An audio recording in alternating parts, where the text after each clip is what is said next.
마지막 주제가 행정상 사실행위와 행정지도 이런 게 있어요. 먼저 사실행위라는 거 문제 자주 내지는 않습니다. 어쩌다 한번 나오는데 우리가 이제 사실행위 우리가 어디다 초점을 둬서 공부하냐면 이제 행정기관이 국민한테 하는 행위 중에서 상대방 국민하고 사이에 아무런 어떤 권리나 의무를 생기게 하고 없어지게 하고 이런 거하고 아무 상관없는 행위들이 있어. 예를 들면 인천시장이 무슨 기념일에 무슨 인천에 있는 공원에 가서 나무를 심으나 기념식수. 이거는 그냥 사실상 나무 심는 행위. 나무가 심어져 있는 결과만 생기게 할 뿐이지 뭐 시민 누구의 권리 의무 발생시키는 거고 아무 상관이 없잖아. 그런 걸 우리가 사실행위라고 그래. 뭐하고 대비되는 개념은 법적인 행위. 법적 행위 내지는 법률 행위하고 대비되는 개념이야. 법적인 행위 내지 법률 행위라고 하는 건 상대방하고 사이에 권리나 의무를 발생, 변경, 소멸시키는 그런 목적을 갖는 행위를 법적인 행위라고 합니다. 그래서 뭐 세금을 부과하는 행위는 상대방한테 세금 내야 될 의무를 발생시키고, 그죠? 허가를 내주는 건 상대방이 적법하게 의무를 이제 법이 정한 금지 의무를 없애주는 효과를 생겨서 상대방이 적법하게 일정한 행위를 할 수 있도록 해주는 행위고, 의무 없애주는 거죠. 금지 의무 특허 내주면 뭐 광호권이라는 권리를 부여해주거나 뭐 이런 거, 그죠? 아까 행정재산을 사용 수익할 수 있게 해주는 거, 이런 건 상대방한테 어떤 권리 사용권을 주는 거 아니야. 이런 거는 법적인 행위, 그렇지? 그래서 우리가 사실행위라는 개념을 읽을 때 첫째 줄이 중요하죠. 뭐야? 일정한 어떤 법적인 효과, 뭐 상대방하고 사이의 권리나 의무 같은 걸 발생시키는 걸 직접적인 목적으로 하는 행위가 아닌 걸 통틀어 사실행위라고 부릅니다. 법적 효과를 발생시키는 걸 목적으로 하지 않는 행위. 그래서 우리가 셋째 줄에 상대방 국민하고 사이의 권리 의무 같은 법적 효과를 발생시키는 걸 목적으로 하는 우리가 법적인 행위. 그것도 법적인 행위도 공법적 효과를 발생시키는 목적으로 하면 공법행위, 민법적, 사법적인 효과를 공식을 목적으로 하는 건 사법행위 이렇게 부르죠. 그래서 여기 법적 행위로서 공법행위인 행정행위, 조금 아까 공부한 공법상 계약 이런 거하고 좀 구별된다는 거죠. 그치? 어쨌든 그냥 뭐 또 예를 들면 어떤 게 있어. 대표적인 게 저기 도로 청소차가 도로를 청소하고 가. 도로 청소하는 행위, 도로가 깨끗한 상태를 그런 사실상의 결과만 만들어내는 게 목적이지 누군가의 권리 의무를 발생시키는 거하고는 상관이 없잖아요. 응? 그런 걸 다 통틀어 사실행위라고 합니다. 응? 그래서 사실행위란 상대방과 사이의 권리 의무 같은 법적 효과를 생기는 게 하는 걸 목적으로 하지 않는 행위를 통틀어 사실행위라고 하는데, 이 사실행위도 강제적으로 하는 게 있고 비강제적으로 하는 게 있어요. 거기서 이제 종류가 뭐 이렇게 나오는데 1번만 잘 봐. 권력적인 사실행위, 비권력적 사실행위 이렇게 나눌 수 있어요. 자, 권력적인 건 당연히 상대방한테 강제하는 것이고, 비권력적인 건 강제가 아닌 거죠. 그래서 강제적인 건 대집행 실행, 예를 들면 뭐가 있을까? 대집행 실행의 대표적인 게 불법 건물 강제 철거. 그러면 여러분 잘 생각해봐. 강제 철거하는 행위 그 자체는 뭘까요? 철거된 즉 자진 철거해야 될 의무가 이행된 사실상의 결과 상태를 만드는 행위입니다. 상대방한테 철거해야 될 의무는 그에 앞서 철거 명령을 통해서 철거해야 될 의무는 이미 부과됐고, 상대방이 철거 의무를 이행을 안 하니까 행정기관이 가서 사실상 철거된 상태를 만들어 버리는 거죠. 그러니까 강제 철거 행위는 권력적인 사실행위. 이 권력적 사실행위는 상대방의 그러니까 법적인 행위는 아니라서 학문상 행정행위는 안 속해요. 그렇지만 우리 행정소송법이 정한 공권력의 행사로서 행하는 행정기관의 우월적 지위에서 법 집행으로서 행하는 공권력 행사에 해당하기 때문에 행정소송 대상인 처분에는 해당이 됩니다. 그래서 권력적 사실행위는 처분에 해당이 돼요. 사실행위지만 권력적 사실행위는 행정소송 대상인 처분에 해당. 응? 그리고 권력적이니까 법률에 근거 있어야 될까 없어야 될까? 있어야만 되겠죠. 응? 어쨌든 결과적으로 상대방의 의사에 불구하고 강제로 불이익한 결과를 만들어내는 거니까 법률에 근거가 있어야 됩니다. 반면에 비권력적 사실행위는 어떨까요? 강제도 아니고 상대방한테 무슨 권리를 침해하는 것도 아니고 의무 부과하는 그런 법적 효과도 안 생겨요. 비권력적 사실행위는 예를 들어 쓰레기를 그냥 수거해 간다? 도로 청소한다? 누군가의 권리 의무 발생시키는 건 없단 말이야. 이런 거는 비권력적 사실행위. 비권력적 사실행위는 행정소송 대상인 처분이 아닙니다. 그리고 강제로 국민한테 불이익한 효과를 생기게 하는 것도 아니기 때문에 법률에 근거가 없어도 할 수 있는 행위, 이런 얘기입니다. 응? 그래서 1번 정도 보고요. 그러면 그 밑에 판례가 들어졌죠? 알아둬야 됩니다. 판례는 최소한. 자, 1번. 추첨 방식으로 면허, 운수사업 면허 받을 자를, 대상자를 선정할 때 그 추첨행위 자체의 성질은 뭐냐? 추첨행위 자체는 면허 받을 대상자를 선정하기 위한 행위일 뿐이죠. 그럼 추첨에 의해서 면허 대상자가 선정이 됐다고 해서 아직 면허가 된 거야?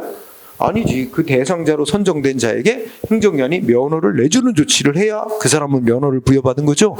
그러니까 면허를 발급받을 대상자를 선정해서 추첨하는 행위 그 자체는 비권력적인 사실행위다라는 게 핵심입니다. 응? 그래서 여기 보면은 뭐예요? 두 번째 줄에 그 면허 처분을 하기 위한 사전 준비 행위로서의 사실행위에 불과하다. 밑줄 쳐놨죠, 사실행위. 그 다음에 2번은 국립공원의 경계 측량 및 표지판 설치하는 거 있지. 그러면 그 앞서 첫째 줄에 보면 여기는 내가 안 써놨구나. 넷째 줄에 보면 건설 그냥 장관이 행한 국립공원 지정 처분. 그러니까 국립공원 지정하는 행위가 이게 처분이에요.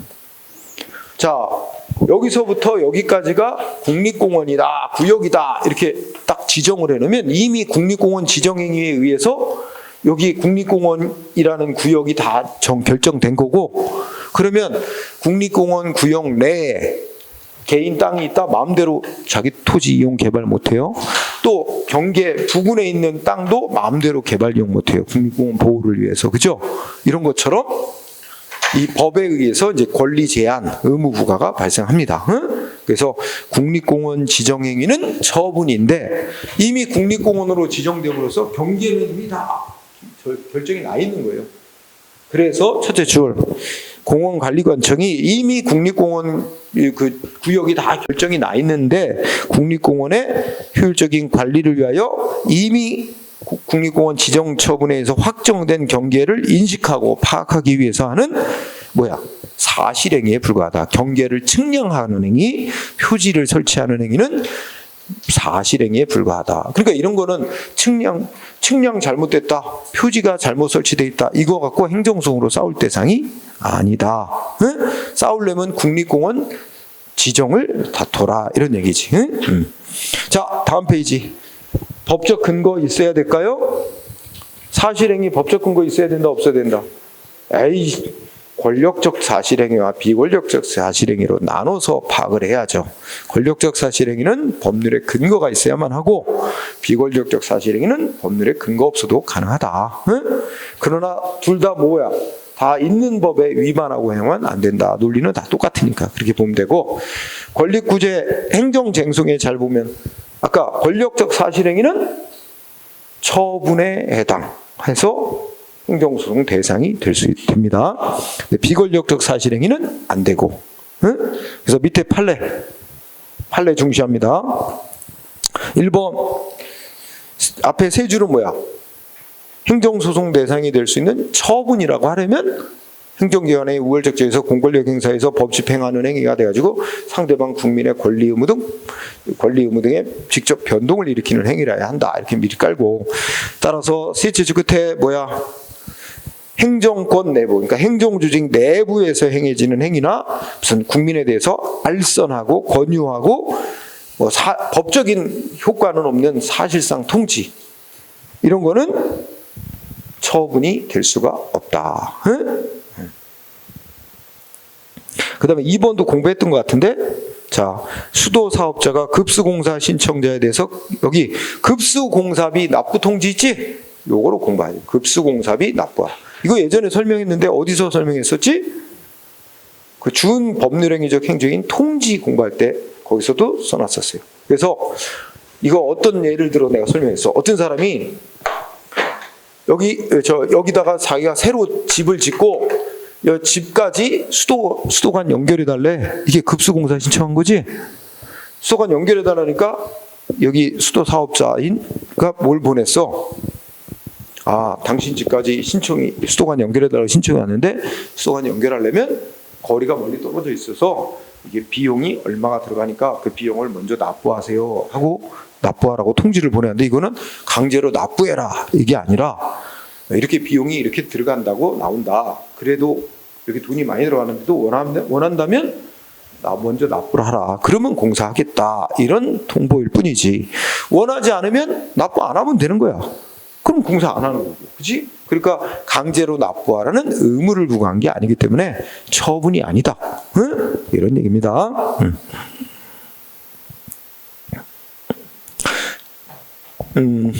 3번은 첫째 줄에 전 대표이사, 이것도 예전에 설명했어. 이건 생략하도록 할게요. 전 대표이사가 이미 퇴직한 사람이지, 퇴직하기 전에 이 사람이 근무할 때 이러이러한 위반 사실이 있었다라고 그 회사에게 통보한 거는 그 전 대표이사에게 직접 불이익이 되는 건 아니야. 그냥 근무할 때 이런 위반 사실이 있었다는 걸 알려주는 사실상의 효과만 있는 거다. 그런 얘기죠. 처분 아니고. 오른쪽에 4번은 나는 시험에 나올 거라고 예상을 하고 있는데 한 번도 안 나왔어. 방송통신위원회에서 이거 방송통신위원회로부터 어떤 방송 프로그램 문제 있다고 지적받았다라는 거를 방송에 내보내라는 거야. 그게 고지 명령이야. 방송통신위원회에서 고지하는 방송통신위원회로부터 시정 명령 받았다는 걸 고지하라. 고지 방송을 내보내라는 명령은 뭐야? 비권력적인 사실행위. 예, 불가합니다. 여기가 고지 방송 명령, 그러니까 강제적인 것 같잖아. 그렇지만 이름만 그럴 뿐이면 내용을 들여다보니까 권고하는 효력밖에 없대. 권고니까 강제는 아니라는 거지. 권고적 효력만 가질 뿐이면 비권력적인 사실행위라서 소송 대상이 되는 처분이 아니다. 5번째. 예. 자, 국가보훈처장이 나오죠. 국가보훈처장은 누군가한테 훈장 주고 표창해주고 결정 권한이 없는 자야. 이 대통령이 권한자야. 그런데 그럴 권한이 없는 국가보훈처장이 기포상자는 이미 포상을 받은 자에게 훈격을 재심사할게. 그러니까 훈장도 이 훈장도 등급이 있잖아. 예전에 우리 유관순 열사 우리가 3등급 훈장인가 이렇게 받았는데 그게 다른 사람들에 비해서 훈장 등급이 너무 낮다. 재 요청이 들어가서 아마 1급 훈장으로 바꾼 걸로 알고 있어. 문재인 정부 때. 그런 것처럼 이미 내가 훈장 받고 포상을 받았는데 이거 뭔가 좀 등급이 너무 낮다. 상대적으로 이거 다시 재심사해서 승급을 올릴 계획이 없느냐 하고 문의가 들어가니까 신청이 들어가니까 국가보훈처장이 그럴 계획이 없다라고 답변을 해왔대.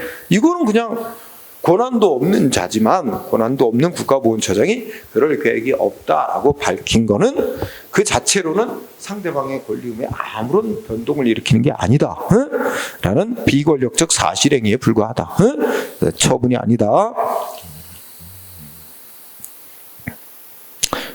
그 다음에 6번도 우리 국가직 지방직이 아니고 국회 공무원 시험에서 출제가 됐던 판례인데 거기 보니까 자 6번에 군수가 어떤 지역의 주민들을 대리 경작자로 지정한 행위, 이건 중요한 게 아니야.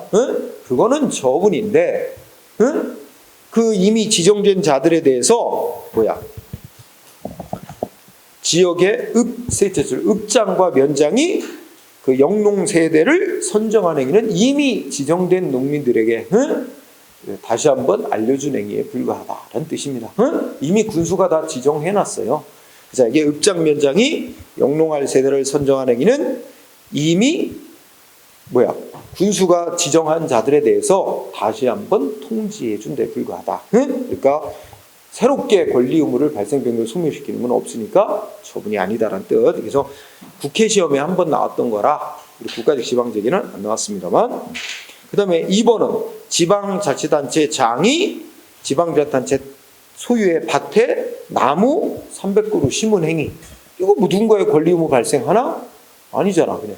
그러니까 그는 남의 땅에다, 개인 땅에다 심었다면 이거 문제가 됩니다만은 아무 문제가 안 된다. 소송 대상이 된 처음이다. 그 다음에 그러나 8, 9, 10 이런 거 잘 봐야지. 8, 9, 10. 8은 단수 처분이죠. 요거는 이제 문장의 주어가 누구냐면 지방자치단체장이 시장이 직접 수도를 끊었어요. 지방자치단체장이 수도를 끊은 조치, 단수 조치는 공권력 행사로서의 처분이라고 봤습니다. 그 다음에 9번. 이거는 금융기관은 현재 근무하는 임원이죠. 현재 근무하는 임원에 대해서 이 임원, 지금 근무 중에 이러이러한 법 위반 사실이 있다 하고 그 회사에게, 금융회사에게 보내면 금융회사는 그 임원에 대해서 징계를 내리게 돼 있어요. 그러면 징계를 내리게 돼 있기 때문에 그 임원은 징계를 받게 될 입장에 놓이는 거니까 그 임원은 내가 뭔가 잘못한 일이 있다고 통보한 거 이거 위법이다. 자기 이익을 침해한다고 소송으로 싸울 대상으로 인정해 준 거야. 그래서 요거는 현재 근무하는 임원에 대해서 금융회사에 대해서 문책하라고, 징계하라고 경고장을 보낸 거. 요거는 처분. 그 다음에 10번은 그냥 성희롱 행위라고 결정하고 시정 권고하는 거. 표현은 권고라고 했지만 이것도 뭐야? 이거 단순한 권고가 아니야. 우선 두 가지 정도 권리 의무에 영향을 있죠. 성희롱했다고 해당자로 결정된 자의 이 인격권을 침해하는 행위인과 동시에 이 성희롱 행위자로 결정된 자가 속한 조직은, 단체는 전 직원 대상으로 다 성희롱 예방 교육시켜야 될 의무가 발생하는 등 권리를 침해하고 의무를 발생시키는 조치니까 처분이다. 성희롱 결정 나오면 처분. 그 다음에 11번은요. 이것도 옛날에 다 설명했지. 불문 경고 조치. 이 불문 경고라는 건 징계는 아니지만 원래 징계를 해야 될 위반 행위가 있긴 하지만 여러 가지 점을 참작해 볼 때 징계까지 내릴 사안은 아니라고 본다 해서 징계는 안 하는 대신에 뭔가 경고를 하는 조치가 불문 경고야. 그런데 이 불문 경고만 받아도 공무원 인사기록 카드에 등재가 돼가지고 향후 뭔가 일을 잘하고 표창을 받을 일이 있어도 그 대상자에서 제외되게 돼 있고, 또 나중에 뭔가 일을 잘못해서 징계받을 일이 있어도 징계를 감경받을 수 있는 사유로 쓰지 못하게 돼 있단 말이야. 이런 점에서 해당 공무원에게 불이익한 효과를 가져오는 거기 때문에 처분이다. 이거 다 외워야 됩니다. 이거 다 공부했던 거야. 그 다음에 10번, 12번. 구청장이 사회복지법인에게 특별 감사를 벌이고 그 결과 지적된 사항에 대해서 시정 지시 내린 거. 이거는 단순한 권고가 아니라 그 시정 지시에 안 따르면 불이익 조치 이미 하게 돼 있기 때문에 이거는 공권력 행사인 처분이라고 봐야 된다. 그래서 이거 다 구분해서 외워두세요. 자, 그 다음에 헌법소원 얘기를 볼까요? 헌법소원은 맨 마지막에 어느 때 하는 거야? 헌법이 보장한 기본권을 침해한 공권력 행사 조치다. 그러니까 공권력 행사 조치로서 헌법이 보장하는 기본권을 침해당한 자가 구제받기 위해서 헌법재판소에 신청하는 제도입니다. 그렇다면 행정기관이 하는 사실행위 때문에 헌법상의 기본권을 직접 침해당한 자는 헌법소원이 가능할 수도 있겠죠. 네. 그래서 판례 1번 매우 중요합니다. 자, 서울대학교 93년도 입학고사 5강. 이것도 중요합니다. 이것도 예전에 한번 설명했을 거야. 이게, 자, 92년도에 고등학교 1학년 학생이 있었어. 근데 그 당시만 해도 대입 시험 제도가 지금하고 또 달랐기 때문에 그때는 서울대, 이 학생이 서울대를 준비하는 학생이었는데 서울대 입학고사에 지금이야 수능이지만 그때는 아니고 그때는 제2외국어 시험이라는 게 있어서 그 중국어도 있었고 일본어도 있었고 다 있었나 봐. 응? 그래서 이 학생은 일본어를 시험 준비를 한 거야. 고1 때부터. 그 전부터 일본어를 했었나 보지. 고1 때 일본어를 해서 자기가 94년도 대입 볼 때 일본어로 제2외국어로 시험 볼 계획을 가지고 공부를 하고 있었는데 지금 고1인데 자기가 고3 돼서 시험 볼 때 대인 94년도부터는 제2외국어 시험에서 일본어를 뺀다는 거야. 그리고 이 1학년에는 난리가 났어. 응? 그래갖고 서울대가 발표한 입학고사 요강 때문에 자기의 교육받을 기본권을 침해당한다 하면서 헌법재판소에 신청을 한 거야. 결과는 졌는데 이제 일단 헌법소원 청구할 수 있는 대상인 공권력 행사에는 해당한다고 인정했어. 이거 잘 분석해야 돼. 서울대의 94학년도 입학고사 요강은 사실상의 준비행위 내지 사전 안내로서 소송 대상이 될 수 없는 행정소송 대상이 될 수 있는 행정처분에 해당하지는 않는데 행정처분에는 해당하지 않는데 이게 중요. 그러니까 말하자면 사실행위에 불과한 행위로서 행정소송 대상이 되는 행정처분이 되지는 않지만 그러나 아까 읽은 거랑 비슷합니다. 셋째 줄에 그 내용이 국민의 교육받을 권리, 기본권에 직접 영향을 끼치는 내용인데다가 앞으로 법령이 만들어져서 뒷받침되어 그대로 시되고 틀림없을 것으로 예상되어 그로 인해 직접 기본권 침해를 받게 되는 사람에게는 사실상의 규범 작용으로 인한 위험성이 현실적으로 발생했다고 봐야 할 것이므로 헌법소원 대상이 될 수 있는 공권력 행사로 보는 게 맞다. 결론적으로 줄이면 어떻게 돼요? 응? 자, 문장의 주어 서울대 입학고사 요강은 행정소송 대상이 될 수 있는 처분은 아니다. 그러나 중간에 어쩌고저쩌고 이렇게 될 때는 결국 헌법소원의 대상이 되는 공권력 행사에 해당한다. 이겁니다. 결론은 헌법소원의 대상이 되는 공권력 행사에는 해당한다. 소송 대상이 되는 처분에는 해당하지 않지만 이렇게 줄여서 낸단 말이야. 뭐 알아두고요. 2번 읽고만 줍니다. 이것도 시험에 쓰긴 쓰였는데 교도소에 마약사범이 수감돼. 그렇죠? 그러면 별걸 다 검사해.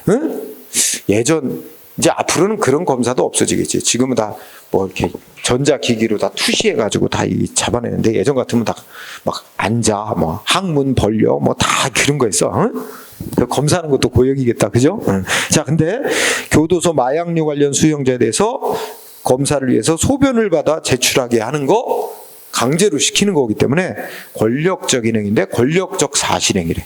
그리고 이거는 국민의 신체의 자유라는 헌법이 보장한 기본권을 직접 침해하는 행위이기 때문에 공권력 행사에 해당돼서 헌법소원 대상이 되는 공권력 행사에 해당한다. 근데 이거 헌법 위반이라고 결정 나왔겠어요? 에이, 그럴 리가 없지. 이거는 국민 목적을 위해서 필요 최소 한도의 제한이다. 그러니까 국민의 헌법상 보장된 기본권을 국가가 제한할 때도 헌법 37조 2항에 따라 목적에 적합하고 수단이 적절하고 이런 비례 원칙에 맞게 해야 되잖아. 이 비례 원칙에 위반했다고 보기 어렵다. 합헌 결정 나온 거예요. 지금도 하는 거예요. 3번은 여러분 3번하고 4번하고 한번 비교해봐. 3번은 수용자가 교도소 밖으로 보내는 서신을 교도소장이 검열하는 행위, 성질모래, 권력적 사실행위. 권력적 사실행위는 행정소송 대상이 되는 처분에 해당한다, 안 한다? 처분에 해당한다. 그래서 소송 대상으로 삼을 수는 있다. 그런데 소송 대상으로 삼아서 소송을 했는데 법원이 뭐라고 판결? 편지 검열한 행위는 위법이므로 취소한다 판결을 내려본들 이미 편지 받던 일이 없던 일이 될 수가 없습니다. 따라서 이거는 취소 판결 내려봐야 아무것도 구제되는 게 없습니다. 교도장이 편지 본 사실이 없어지나? 그러니까 이때 필요한 게 이제 또 재판할 현실적 필요성. 이게 이제 소의 이익이라고 하거든. 결국은 소의 이익이 없어요. 그래서 결국 소송을 법원에다가 행정소송을 제기해봐야 구제될 길이 없습니다.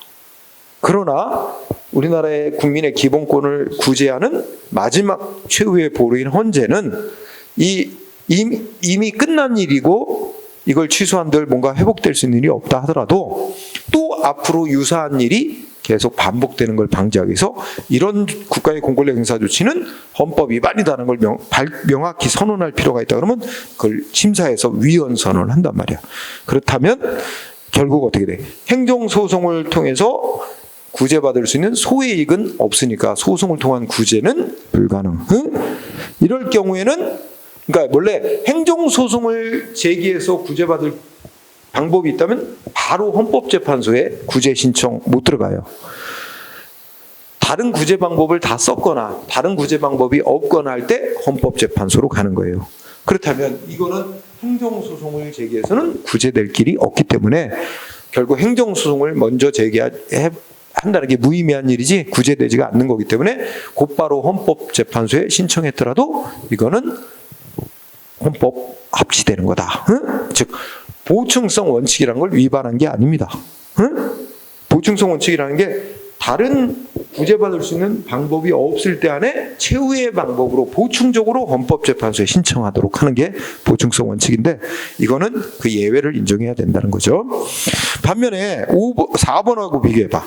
4번은 교도소장이 수용자가 편지 발송하려고 하는 걸 발송해달라고. 그러니까 우리가 교도소의 수용자가 지가 뭐 써가지고 우체통에 넣는 거 아니거든.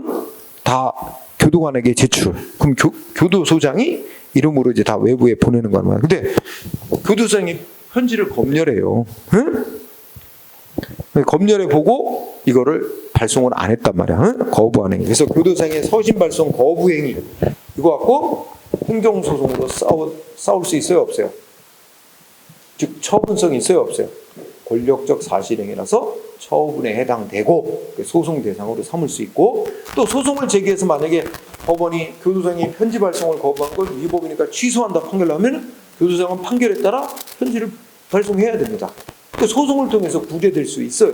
그러니까 소송을 먼저 해야지. 소송을 안 한 채 바로 헌법재판소에 기본권 침해당했다 구제해달라고 바로 신청하는 건 안 되는 일이죠. 그 얘기입니다.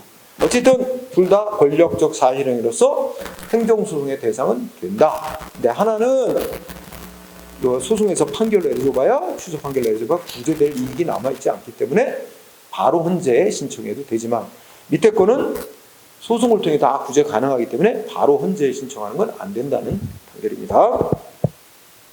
자 5번은 밑줄 친 데봐 넷째 구대만. 자, 이게 국공립중학교에서 있었던 일인데 어떤 학생이 지금이야 다 무상교육이죠. 중학교 무상교육입니다. 그럼 예전에 무상교육 아니었을 때 그때 학생이 몇 개월치 수업료를 안 냈나 봐. 그러니까 얘가 이제 졸업을 할 때가 됐는데 너 수업료 미납한 거 너 납부 안 하면 너 졸업증 안 줄 거야. 그리고 나중에 학교 졸업했다고 뭐 와가지고 증명서 발급해달라고 신청와도 증명서 안 내줄 거야 라고 상대방한테 통보했다는 거야, 학교장이. 그래서 거기 읽어봐. 학교 당국이 미납한 공납금을 완납을 안 하면 졸업증, 교부, 증명서 발급해주지 않겠다고 통보한 행위의 성격은 뭐냐 이거. 이거는 뭐예요? 비권력적 사실행위. 단지 그냥 이럴 예정이다라고 안내해 준 거에 불과한 거야. 그럼 뭐가 이제 실제 문제가 되면 이 학생이 진짜 나중에 와서 졸업증 주세요, 졸업증서 주세요, 무슨 졸업증명서 발급해 주세요 했는데 거부. 이거는 공권력 행사로서의 처분이야. 그거 갖고는 소송으로 싸울 수 있지만 이거는 이제 너 안 내면 이렇게 할 예정이다라는 사전 안내에 불과한 거다. 응? 라고 봤기 때문에 이건 처분이 아니다. 이것도 시험에 쓰였었고 6번에 두 번째 줄. 이 구속되는 자 수갑 채우고 포승줄로 묶는 거 있지? 당연히 권력적 사실행. 자, 그 정도 하면 되고 그 다음에 오른쪽에 이제 행정지도로 가세요. 행정지도. 손을 넘어가기 전에 손해배상은 권력적 행위든 비권력적 행위든 그건 상관 안 합니다. 그래서 권력적 행위, 사실행위로 위법하게 행해졌다면 위법한 권력적 사실행위로 피해를 입었던, 위법한 비권력적 사실행위로 피해를 입었던 손해배상 받는 거는 다 받을 수 있어요. 네, 그냥 넘어가세요. 네. 자, 오른쪽에 행정지도. 자, 읽어보세요. 행정지도는 행정절차법에서 정해놨어요. 그래서 행정지도나 이런 거라고 정했어요. 행정지도나 행정기관이 소관 사무 범위 안에서 일정한 행정 목적을 실현하기 위해서 특정인에게 일정한 행위를 해줬으면 좋겠다, 하지 말아줬으면 좋겠다라고 지도하는 행위, 권고하는 행위, 조언하는 행위를 작용을 말한다 그랬죠. 여기 뭐 권고 행정지도는 권고하는 겁니다. 권고는 자 뭘까요? 상대방한테 강제하는 거야? 비권력적인 거야. 권고는 상대방한테 의무를 발생시키는 거야? 아니야. 따르고 안 따르고는 상대방에게 맡기는 거예요. 좀 따라줬으면 좋겠다는 협조였죠. 사실행위야. 응? 자, 비권력적 사실행위. 자, 첫째, 이거 법률에 근거 있어야 될까요? 없어도 될까요? 할 수 있을까요? 강제도 아니고 상대방한테 무슨 의무를 부과하는 행위도 아닙니다. 법률에 근거 없어도 돼요. 법적 근거 필요 없어요. 법적 근거 없어도 행정위원회 자기 업무 범위 내에 속하는 거라면 알아서 국민한테 업무 범위 내에서 권고할 수 있어. 두 번째, 이거 소송 대상이 될까요? 안 될까요? 응? 강제도 아니고 의무도 부과하는 거. 상대방 안 따르고 싶으면 안 따르면 그만하는 거야. 따라서 뭐예요? 이거 소송 대상, 행정소송 대상인 처분도 안 됩니다. 응? 자, 이런 거 쓴 거예요. 뒤에 얘기가. 여러분, 우리 일상생활의 예로 우리 벌써 2년이나 지나갔네요. 2년 전만 해도 정부에서 뭐 했어? 코로나 예방을 위해서 마스크를 씁시다 라고 권고했죠. 그때만 해도 지도한 거예요. 행정지도. 권고했을 뿐이에요. 그러다가 어떻게 했어?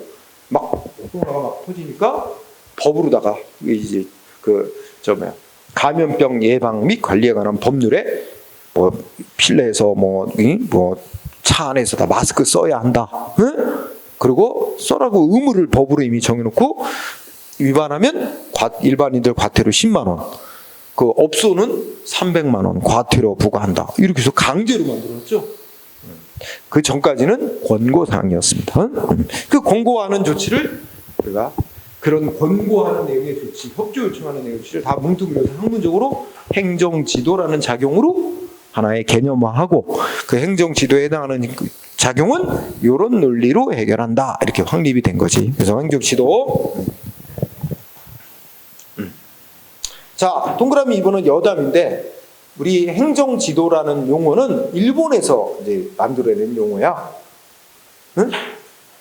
우리가 행정법 다 어디서 들어온 거냐면 독일 행정법에서 들어온 내용들이거든. 그런 논리를 갖고 얘기하는 건데 이 행정지도라는 작용만 유일하게 일본에서 들여온 논리예요. 일본 문화가, 일본은 굉장히 관우위 중심의 문화가 있어서 뭐 관청에서 주민들에게 협조를 요청하면 잘 수능을 잘 따르는 편입니다. 일본 그 문화가. 그래서 거기서 발달한 그런 개념입니다. 오히려 독일에서는 이 행정지도를 포함해서 법에 규정되어 있지 않으면서 실제로 국민한테 행정기관이 하고 있는 많은 작용들을 법에 하나도 정해져 있지 않은 작용인데 실제로 행해지고 있는 많은 작용들을 비공식적 행정작용이라는 이름으로 논의를 하면서 그 속에 행정지도에 해당하는 작용들도 포함시켜 논의하고 있어요. 그냥 여담으로 읽으세요.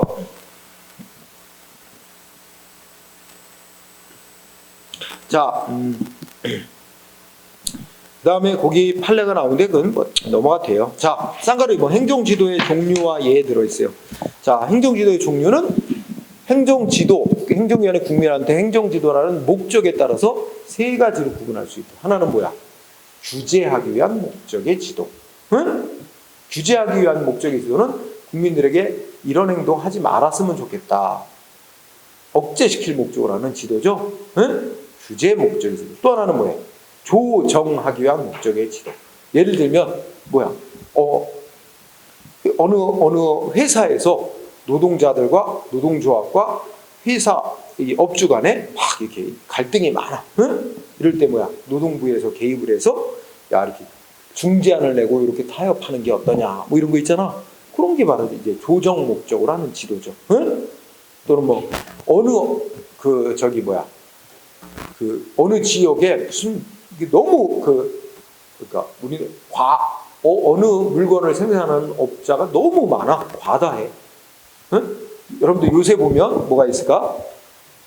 저기 어제인가 무슨 기사 하나 읽고 보니까 여러분 샤인 머스켓 알지? 포도. 그거 되게 비싼데 맛있잖아. 맛있으니까 비싼데. 근데 어느 날부터 갑자기 왕창 싸졌어. 응?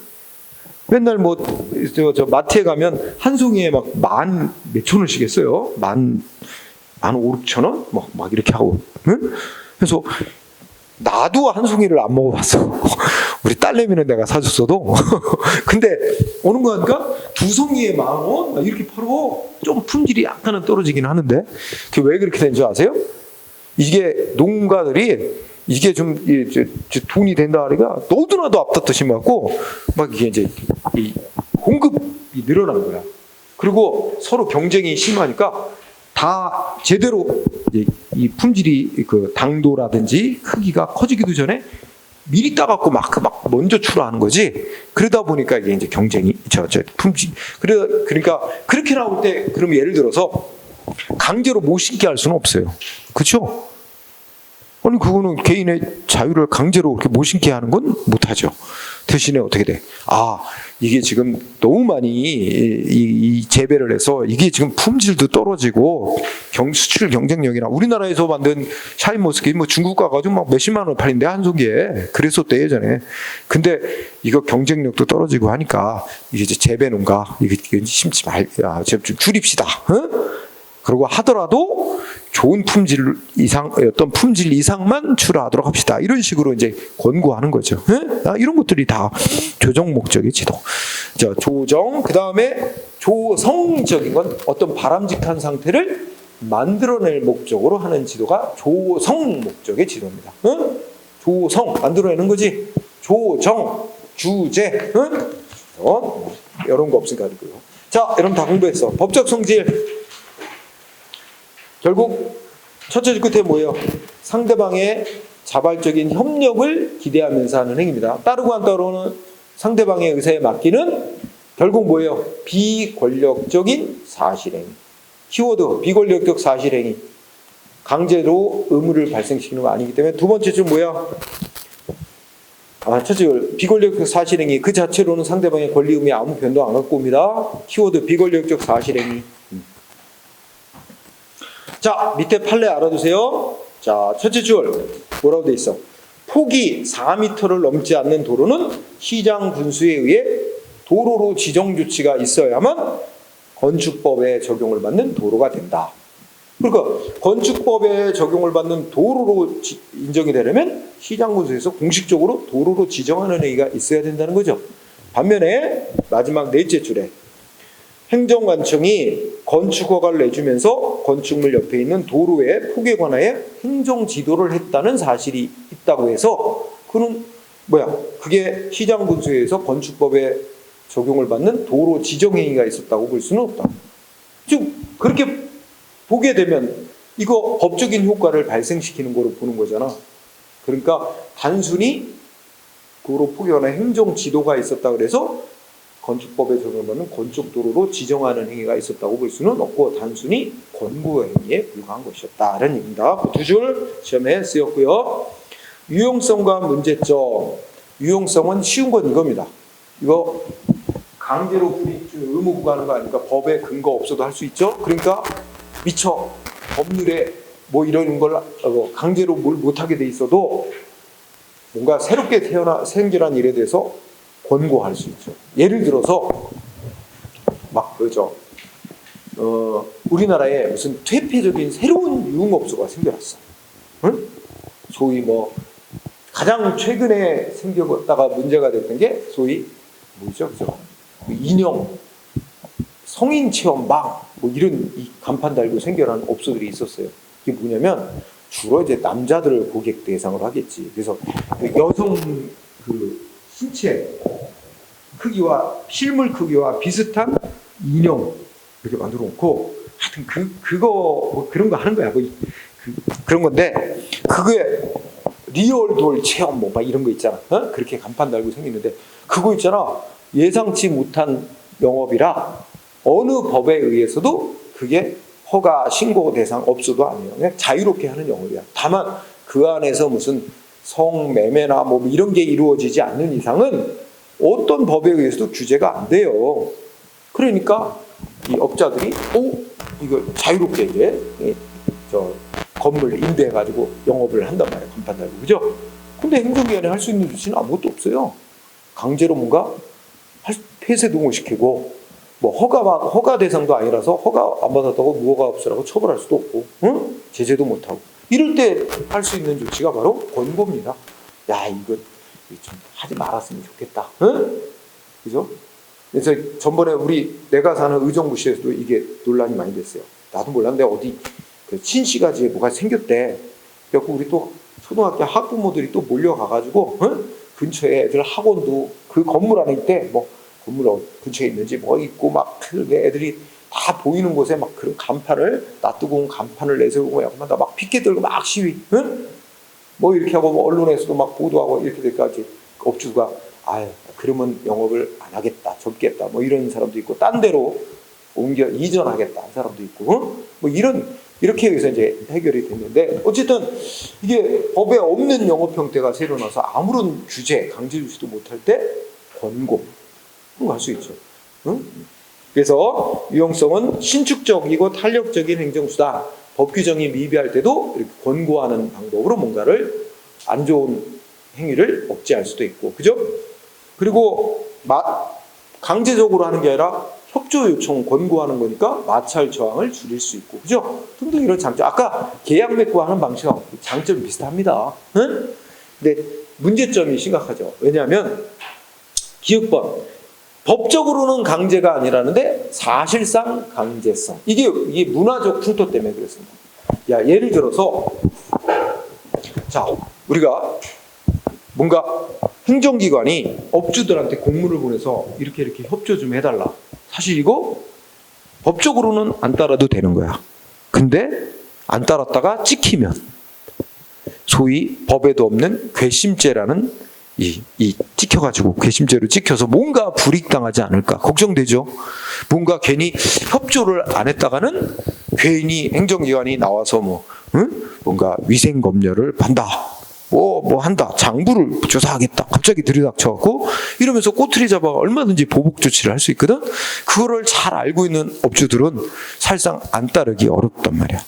바로 이런 점을 법적으로는 안 따라도 되는 건데 사실상 안 따르기 어렵고 따를 수밖에 없는 이 현실, 이걸 우리가 사실상의 강제성. 그렇다면 현실적으로는 강제나 다름없게 하는 건데 이거 법에 근거도 없이 행해지니까 이건 법치주의 이거 무너뜨리는 거 아니냐? 그렇죠? 뭐 행정기관 입장에서 어떻게 돼?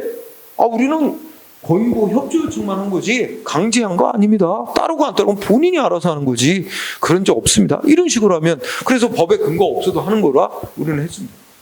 얼마든지 빠져나갈 수 있잖아. 이어지는 게 뭐야? 책임 회피가 됩니다. 행정기관 맨날 그래요. 이렇게 업주들한테 무슨 이거 협조 좀 해달라 뭐 이렇게 했다가 나중에 이게 문제가 되잖아. 뭐 사실상은 뭐 따르라고 강제했다 막 이렇게 해도 물적 증거가 없는 이상 나중에 행정기관은 우리는 권고만 했을 뿐이고 협조 요청만 한 거지 절대로 강제한 적 없습니다. 이러고 나오니까 법적으로 책임을 물을 수가 없게 돼요. 다 다른 본인 책임으로 돌아가요. 이런 현실적인 문제, 이런 게 문제점이죠. 그리고 따랐다가 본인이 안 따라도 법적으로는 안 따라도 되는 건데 어쩔 수 없는 어떤 그 느낌 현실 때문에 따랐다가 피해를 보는 경우가 있어요. 그래도 다 본인 책임으로만 돌려요. 행정기관 아무 책임 안 져요. 그 구제받기도 어려워. 안 따라도 되는 건데 본인이 따랐으니까 본인이 선택한 결과다.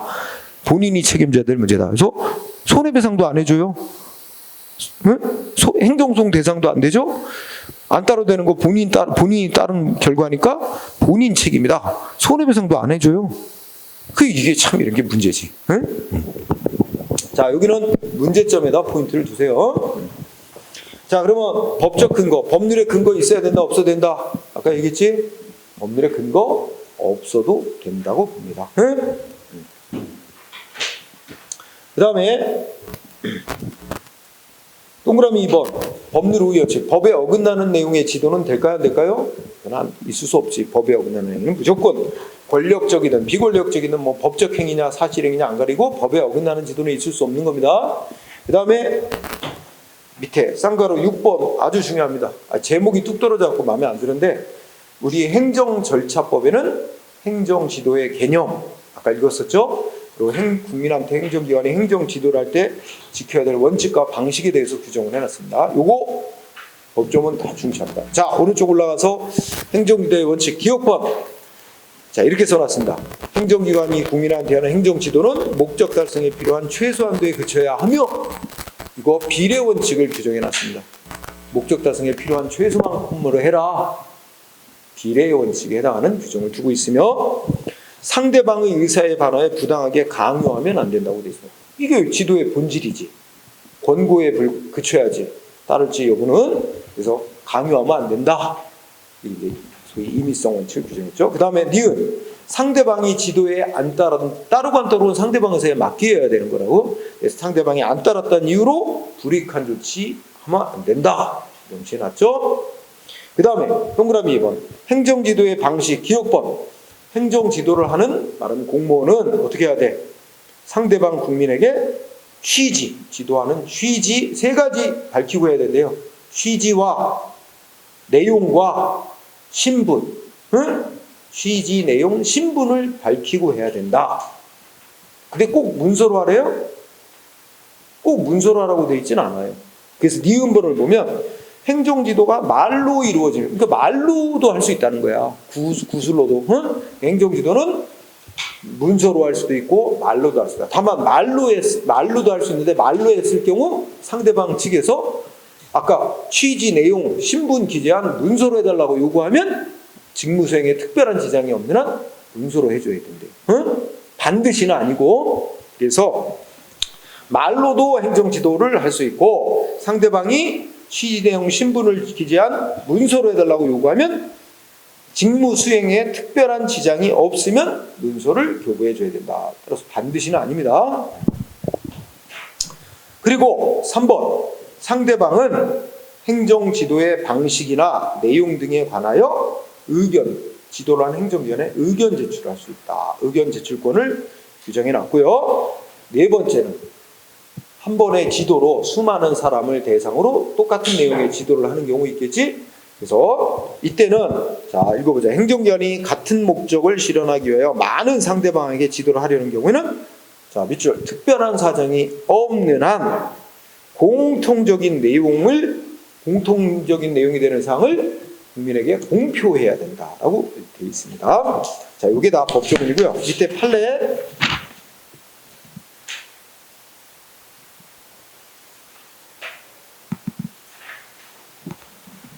자, 1번.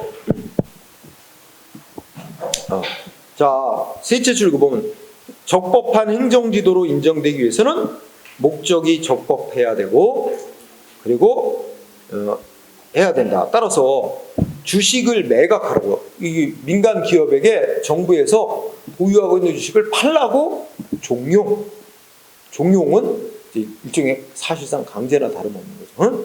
그래서 민간 기업에게 보유하고 있는 주식을 매각하라고 종용한 행위가 정당한 법률의 근거도 없이 자의적으로 주주에게 제재를 가하기 위한 목적이라면 이건 목적에 어긋난 거야. 이거는 이미 행정지도의 영역을 벗어난 행위라고 봐야 된다. 그래서 이거는 단순한 행정지도로 볼 수 없고 사실상 공권력 행사로 봐야 된다. 이런 취지로 이어집니다. 그래서 거기가 핵심이야. 지금 밑줄 친 부분이. 그 다음에 밑에 2번 맨 아래줄 보세요. 이거 전두환 때 있었던 일인데 전두환에게 찍힌 재벌 그룹이 하나 있었어. 그 당시 국제그룹이라고. 뭔가 뭐 돈을 좀 갖고 오라는데 제때 안 갖고 온다든지, 그지? 아니면 뭐야? 청와대에서 밥 한 끼 낼 테니까 오시오 하면 돈 갖고 오란 얘기야. 응? 근데 돈을 절대 안 갖다 줬다든지 아니면 뭐 하여튼 찍혔어. 응? 그래갖고 이 국제그룹이라는 재벌그룹을 해체하기 위해서 뭘 하는지 알아? 이 옛날 80년대만 해도 IMF 이전에 우리나라 재벌그룹들이 굉장히 취약해요. 어떻게 돼 있어? A 기업, B 기업. 막 이게 우리가 문어발식으로 이제 이게 다 하나 뭉쳐서 우리가 재벌기업이라고 하잖아. 여러 기업체를 다 하나의 회장이 소유하고 있는 거야. 그죠? 근데 이 기업들 간에 다 어떻게 돼 있는지 알아요? 서로 간에 빚 보증을 서고 있어요. A 기업 은행에서부터 돈 빌립니다. 근데 은행에서 돈 빌릴 때 B 기업이 보증을 서요. A 기업이 못 갚으면 우리가 갚는다. 응? 보증 쓰고 돈 빌려요. 그 다음에 B 기업이 어디 은행으로부터 또 돈 빌릴 때는 A 기업이 또 보증 쓰고 서로 막 보증을 쓰면서 돈을 빌려갖고 돈을 엄청 빌렸는데 얘는 이게 부실덩어리 기업들이 많아요. 이렇게 연결이 다 있어서 만약에 A 기업이 은행에 돈을 못 갚으면 어떻게 돼요? A 기업만 부도가 되고 끝내는 게 아니라 연쇄 부도가 일어나요. 다 망해요. 이렇게 취약한 상태에 있었던 게 우리나라 재벌기업 구조였어요. 그런 상태에서 자 이걸 잘하는 이제 전두환 정권이 재무부 장관을 시켜서 이 은행에게 A 기업이 갚아야 될 돈, 어느 시점에 갚아야 될 돈이 수천억이 되는데 이거 연기해 주지 말라는 거야. 이거 연기해 주지 말고 딱 더 이상 연장 금지해 주라. 금지하라. 은행장이 A 기업이 연장해 달라고 신청하니까 노. A 기업 지금 다급해요. 망할 지경이죠. 다른 은행 가. 근데 다른 은행들도 이미 다 신문에 다 발표가 났어요. 다른 은행들도 안 빌려도 돈. 응? 왜냐면 빌려줬다간 다 망하는데. 그래서 이게 지금 정부에서 전두환 정권에서 이 국제기업 재벌기업을 해체시키려고 하는구나. 응? 다 알고 있어. 신문에 다 이런 기사가 나가지고 안 빌려줘. 그러니까 A 기업 망해. 다 망해. 그래서 하루 아침에 공중분해 없어져. 그래서 이 중에 뭐 없어질 기업은 도저히 회생 불가능한 부실 기업은 없애버리고 망하게 하고 그 중에 그래도 괜찮은 기업은 이것도 정권이 어떻게 돼요? 자기네 마음에 드는 재벌한테 싼 값에 팔아. 우리나라 재벌 기업들은 자기네가 회사를 일구어서 한 기업보다 그 회사보다는 남의 망한 회사 거 싼 값에 사다가 그대로 조금 더 키운 것밖에 없어요. 진짜 재벌 기업들은 스스로 만드는 회사가 그렇게 많지 않아요. 그렇게 정권하고 유착돼서 이 기업 규모를 부풀려 온 게 우리나라 재벌 기업의 역사입니다. 네? 우리나라 재벌 기업은 물론 초대 기업들은 처음에 초대 회장들은 자기네가 회사를 키웠죠. 그런데 그것도 이제 나중에 크는 과정에서 어떻게 돼요? 60년대, 70년대 정부가 보호해줘서 큰 거예요. 외국으로부터 수입 금지, 국산품만 써라. 응? 품질 나쁜데도 국민들이 다 그거 썼어. 그러니까 수요가 되니까 큰 거고, 그죠? 응? 부잣집 사람들은 외국에서 밀수한 미제 사다 쓰고 옛날 미제 쓰고 이 서민들은 다 국산품만 해요. 이러면서 수입 금지시켜갖고 국내 기업들 보호 육성돼가지고 기업이 큰 거예요. 말하면 국민들의 덕분에 큰 거야. 정부의 보호 아래. 그런 재벌 기업인데 그러고서 나중에 좀 큰 다음에는 이제 이렇게 막 정권하고 결탁해서 망한 기업들 거 쓱쓱 하나씩 회사를 흡수 이러면서 코은 거지. 근데 이제는 이 재벌 기업이 완전히 정부와 국민 위에 군림하는 세상으로 이제 바뀌었지만, 자 그래서 어쨌든 전두환 정부 때 그 마지막 줄에 그죠? 재무부 장관이 대통령의 지시에 따라 정부의 부실 기업 정리 뭐 이런 거라는 정부의 방침을 행정 지도라는 방법으로 금융기관에 전달하면서 실제에 있어서는 통상의 행정 지도의 방법과는 달리 사실상의 지시라는 방법으로 행한 경우에 그것은 헌법에 어긋나는 조치였다. 그래서 말하자면 아까 이런 조치를 해서 재무부 장관이 은행장한테 더 이상 연장해주지 마라라는 지시를 내리고, 그래서 은행 측이 이걸 돈을 더 이상 안 빌려주고 연장을 안 해주게 돼서 해체시킨 이 조치에 대해서 이렇게 결정한 거다, 헌법재판소가. 자, 마지막 논점, 행정지도의 권리이구제. 자, 이제 소송 대상이 된다 안 된다.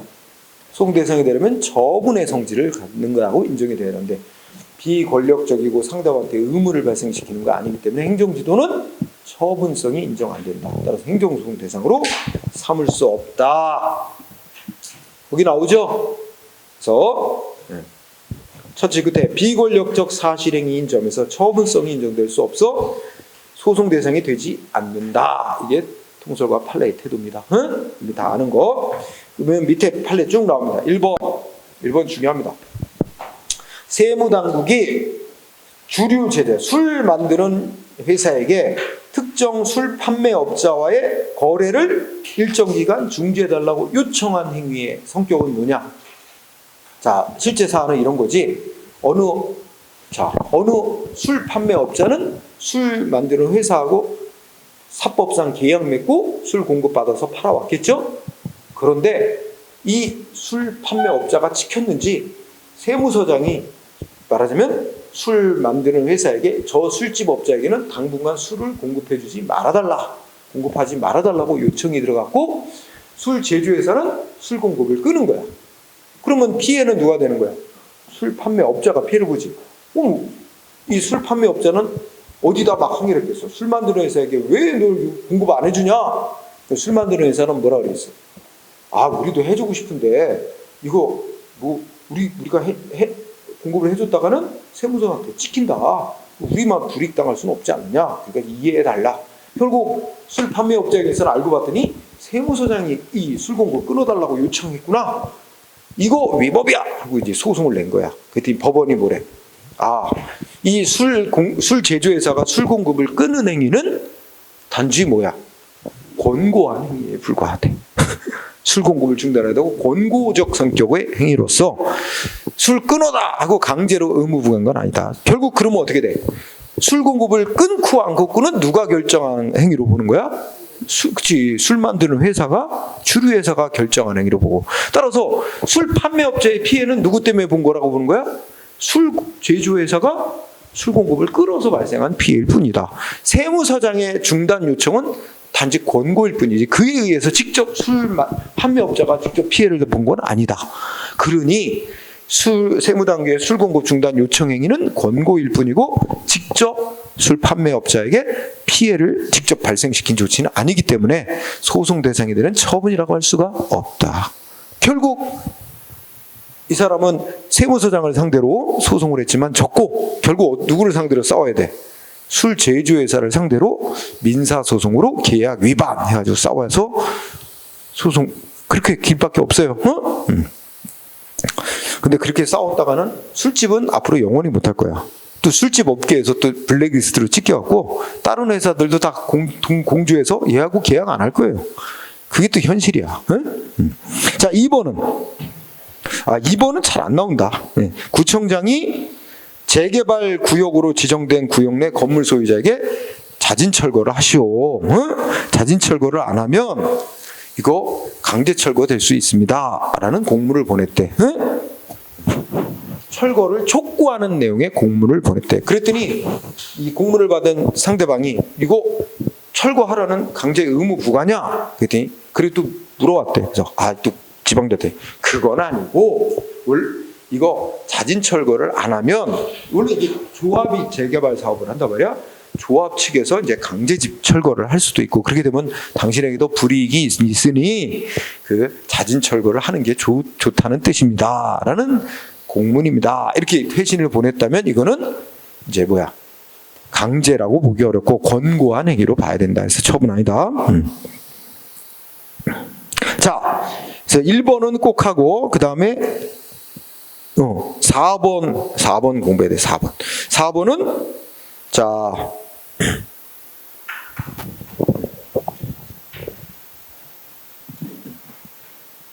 4번은 뭐예요? 첫째 끝에 행정기관이 아마 불법 건물인데 철거 명령 받고 철거 안 하는 자가 있나 봐. 그러니까 시장이 누구한테 전화했어? 공문을 보냈어. 전기 공급업자, 그러니까 한국전력 또 전화회사에다가 전화를 해서 저 불법 건물에 전기 끊어주고 전화 끊어주고 해달라. 전기 전화 공급 중단 요청을 했죠. 이것도 아까 똑같아. 단순한 권고일 뿐 그 자체에 의해서 직접 불이익을 주는 건 아니다. 그래서 처분이 아니라고 그랬습니다. 5번은 뭐야? 아마 그 농지는 농사짓는 데만 써야 되는데 다른 용도로 허가도 받지 않고 다른 용도로 쓰다가 족발됐나 봐. 그러니까 행정기관이 어떻게 했어? 원상복구해라. 응? 그리고 원상복구 기간 내에 안 하면 뭐야? 뭔가 강제로 뭐 하겠다. 응? 뭐 이렇게 보냈더니 그거는 뭐래? 그렇게 그러면 두째 줄에서 원상복구 명령과 계고 처분이라는 건 그 기한 내에 그걸 안 하면 강제로 하겠다는 조치입니다. 그거는 공권력 행사인 처분이에요. 상대방한테 의무를 부과하는 처분인데 그 의무를 부과한 후 계속 안 하고 있으니까 위반자에게 다시 한번 원상복구를 촉구한다는 공문을 또 보냈대. 그거는 새로이 의무를 부과한 건 없고 의무 부과는 이미 앞선 조치에서 한 거고 다시 한번 그를 촉구한 행위에 사실행위에 부과하다. 응? 그래서 처분 아니라고 했고. 그 다음에 마지막 헌법소원.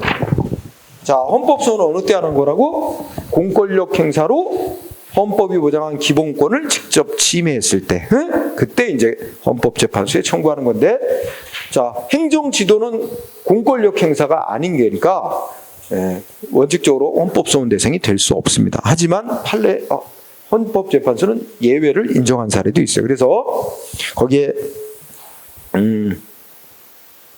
자 2번 아까 나왔죠? 아까 나왔어요. 재무부 장관이 은행장에 대해서 국제그룹 해체 준비 착수를 지시하고 그렇게 했다는 걸 언론에 발표하라고 한 지시.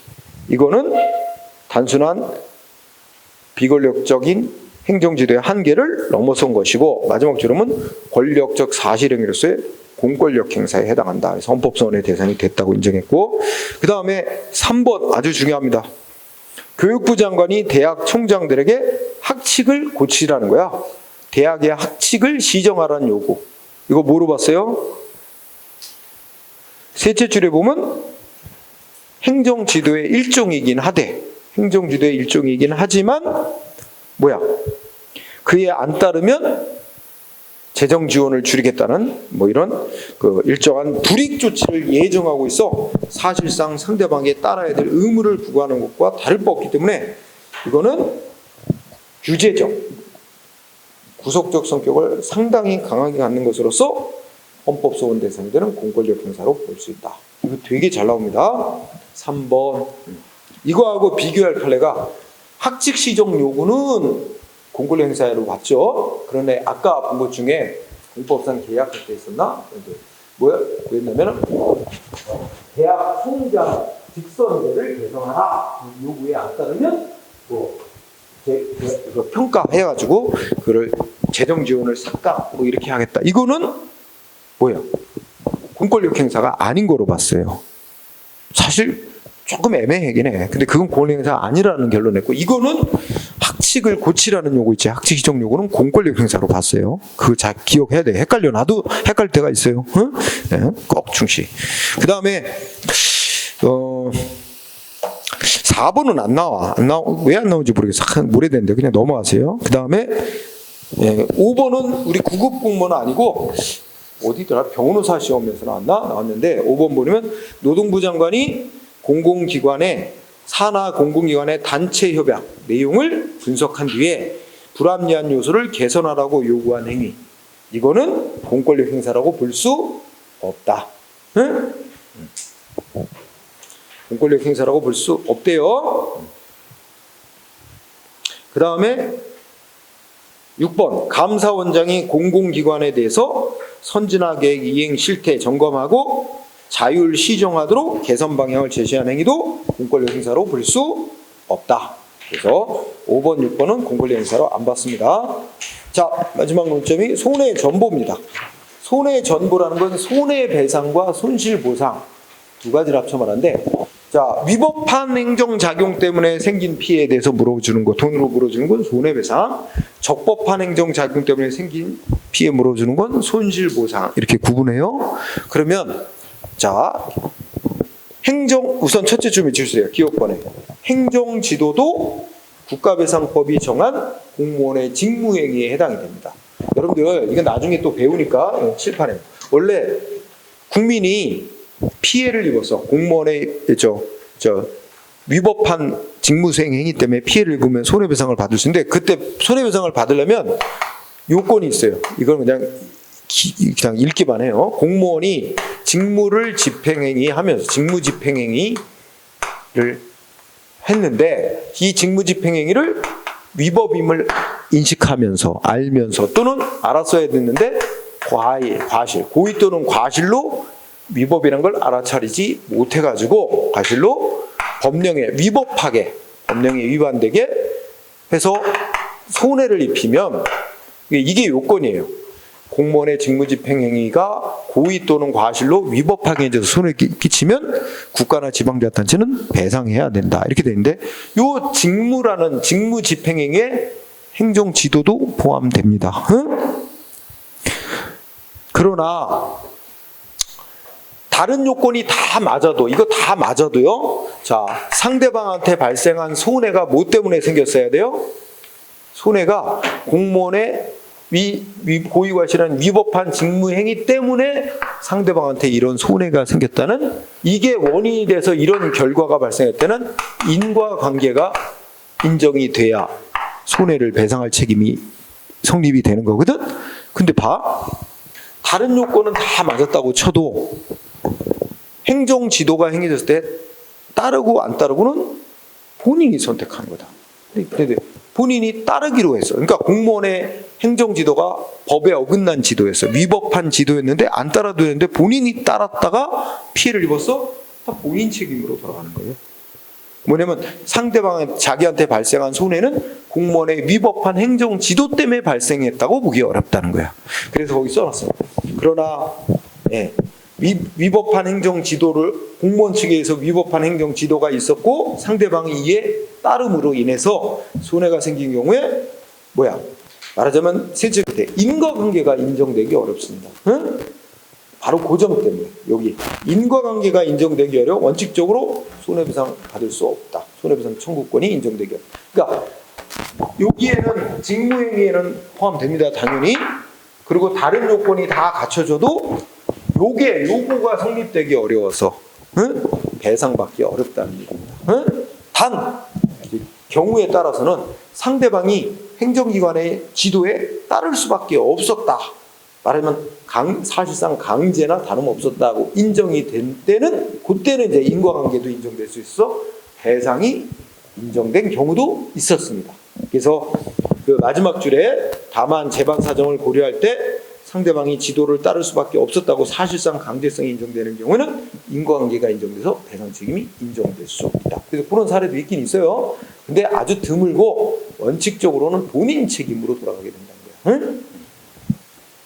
그리고 니은번에 손실보상도 인정받기 어렵습니다. 공무원 측의 적법한 지도 따를 거냐 안 될 거나 그것도 본인이 선택한 거로 되기 때문에 역시 손해배상과 마찬가지로 본인 책임으로 돌아가지 보상받기도 어렵다는 얘기입니다. 그럼 판례로 보세요. 자, 1번 중요한 판례입니다.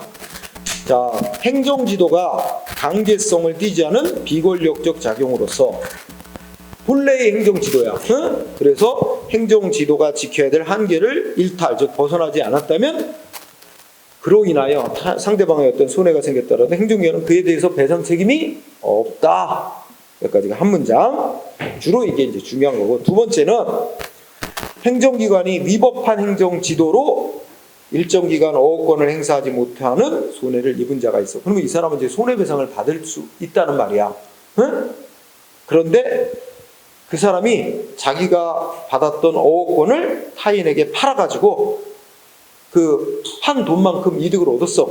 근데 그거는 자기가 받은 어업권을 팔아서 얻은 이득일 뿐이고 일정 기간 행정기관의 위법한 행정지도 때문에 어업을 못해가지고 받은 손해하고는 상관이 없는 거거든. 따라서 그 그 어업권을 팔아 넘겨서 얻은 돈하고 배상해 줄 돈하고 거기서 까면 안 된다는 거지. 응? 상기하면 안 된다.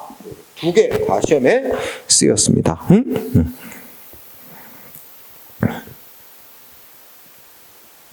그리고 2번은 뭐 특별한 건 없고, 2번은 아까 인과관계가 예외적으로 인정돼서 배상 책임이 인정된 예외적 사례일 뿐이고, 자, 오른쪽에 마지막 하나는 이것도 판례 중요한데, 자, 제목을 뭐라면 위법한 행정 지도에 따른 사인의 행위 위법성이 조각, 즉 위법성이 부정되느냐, 조각은 부정된다는 의미로 해석하세요. 자, 밑에 판례를 보세요. 여러분들 지금이야 땅 팔고 집 팔면 어떻게 해야 돼? 부동산 거래하면 자기가 실제 판 가격으로 신고를 해야 됩니다. 세무서에. 응? 그래서 그렇게 하도록 돼 있지만 예전에는 그렇게 안 해도 그걸 내버려 뒀어요. 실제 거래 가격으로 신고를 안 하고 뭐로 신고를 해? 정부가 매긴 가격. 우리가 땅이면 공시지가라고 하고, 그 다음에 뭐 집 같은 경우는 공시가격 이렇게 부르는데, 여기 보니까 어떤 사람이 땅을 예를 들어서 100만 원 주고 샀는데 땅을 얼마에 팔았냐면 200만 원에 팔았어요. 응? 200만 원에 팔은 거야. 그러면 양도 차익이 100만 원이 생겼어. 그럼 100만 원에 대해서 세금이 50% 그러면 50만 원을 세금으로 내야 되는데, 이런 걸 줄이기 위해서 어떻게 하는지 알아? 네. 자기 땅은 100만 원에 샀는데 실제는 200만 원에 팔았으면서 이 땅이 정부가 매긴 공시지가가 130만 원이다. 그럼 자기 130만 원에 팔았다고 신고하는 거예요. 그럼 양도 차익이 30만 원밖에 안 생기니까 세금을 15만 원밖에 안 내지. 50%라고 한다면 세율이. 그러니까 세금을 적게 내려고 이렇게 실제 거래한 가격이 아니라 정부가 땅값 매년 초에 매겨놓는 공시지가를 기준으로 거래했다고 신고를 하는 거야. 근데 이거에 대해서 이 땅 판 사람이 공무원한테 물어봤다 그러잖아. 아, 이거 땅을 팔았는데 실거래가로 신고를 해야 됩니까? 공시지가로 신고해야 됩니까? 그랬더니 공무원이 잘못 알려서 실거래가로 신고하도록 돼 있었는데도 옛날 방식으로 그냥 공시지가로 신고해도 무방합니다. 그래가지고 잘못된 행정지도를 한 거야. 그래갖고 이 사람이 어떻게 했어? 실거래가가 아니라 뭐로 했다는 거야? 공시지가로 신고를 했어. 그런데 나중에 뭐야? 이게 적발이 돼가지고 이 사람 세금을 덜 낼 목적으로 거짓 신고를 했다. 이래갖고 지금 법정에 세워진 거예요. 형사재판이 열려서 지금 뭐 징역 벌금형 이런 재판을 받게 된 거야. 이 사람 억울해하는 거야. 뭐야? 아니 내가 공무원한테 물어봤는데 공무원이 그 공시지가로 신고해도 된다고 그래서 한 거다. 그래서 내가 공시지가로 거래했다고 신고한 거지. 실거래가로 그 세금을 포탈하려고 한 건 아니다. 그러니까 나를 처벌하는 건 말이 안 된다. 응? 이러고 이제 주장을 했지만 법원은 뭐라 그래? 야, 쉽게 말하면 야, 공무원이 잘못된 행정 지도를 했고 그동안에 잘못된 관행에 의해서 잘못된 행정 지도를 했다 하더라도, 위법한 행정 지도가 있었다 하더라도 따르고 안 따르고 네가 결정하는 거 아니야. 네가 따른 이상 책임을 면할 수가 없대요. 응? 좀 상대방은 좀 억울한 측면이 있긴 있다. 그래서 거기 읽어봐. 판례. 행정관청이 법이 정한 토지거래계약 신고에 관하여 공시지가를 기준으로 신고하도록 잘못된 행정지도를 했고 그 상대방이 그에 따라서 허위 신고를 하게 되는 결과가 됐다 하더라도, 응? 상대방은 공무원의 잘못된 지도에 따라 허위 신고를 하게 된 결과가 나왔다 하더라도 이 행정지도는 이와 같은 공무원 행정지도는 법에 어긋나는 지도로서 그와 같은 위법한 행정지도나 관행에 따라 허위 신고 행위에 이르렀다 해도 그것만 가지고는 그 법 위반 행위가 정당화될 수 없다. 그 위법성이 부정될 수는 없다. 처벌돼야 된다 이 얘기입니다. 응? 여기까지가 핵심입니다. 응? 이거도 생각보다 많이 됐습니다. 판례를 다 하다 보니까. 그래서 1권이 맞춰졌고, 오늘은 문제는 풀겠습니다. 풀 수 있는데 저 카메라 때문에 못 풀어요. 제한 시간이 걸려 있어서. 그래서 문제는 다음 시간에 시작할 때 풀어야 되겠어요. 일주일 지나면 기억이 나나 한번 시험해 보세요, 여러분들. 일주일 만에 문제가 안 나요? 안 날 것 같아요? 에이, 그래도 보면 얼핏 다 기억이 나요. 네. 자, 그래서 오늘 졸지 않았다면 기억이 날 거예요. 자, 다음 시간에 이렇게 문제 풀고 2권 공부하도록 하겠습니다. 자, 마치러 가겠습니다. 수고했어요. 예.